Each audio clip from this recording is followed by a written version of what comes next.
Il Gallotti di Rapallo rivede la luce dopo le polemiche e l'impossibilità di utilizzare il terreno da gioco. Ora il campo si presenta invece con un manto in sintetico di ultima generazione e strutture rinnovate con una spesa di oltre 300.000 euro.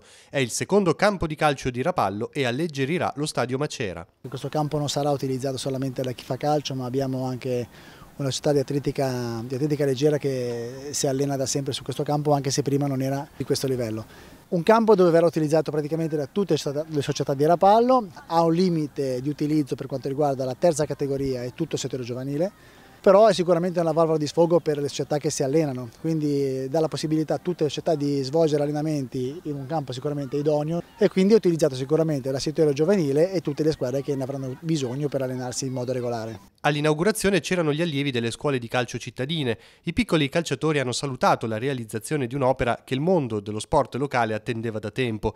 Una buona notizia per chi si occupa di calcio ad alti livelli. I nostri numeri sono vicino ai 30.000 tesserati e quindi sono numeri importanti. È ovvio che abbiamo delle difficoltà, direi che però in questo momento non sono più difficoltà da un punto di vista di quantità. Probabilmente in questo momento gli impianti ben utilizzati possono essere sufficienti, è un problema proprio di qualità, abbiamo molti campi che non sono in condizioni come queste ma neanche in condizioni accettabili, quindi abbiamo bisogno effettivamente di un restyling soprattutto nella zona che fa riferimento a Genova. Tra i prossimi obiettivi dell'amministrazione c'è quello di rendere la zona del Poggiolino una sorta di cittadella dello sport. Questo è un inizio per un percorso che vogliamo fare in concomitanza con la piscina e il prossimo obiettivo è la piscina, ma il prossimo non troppo lontano, ma il prossimo da domani noi ci concentreremo sulla piscina di Rapallo.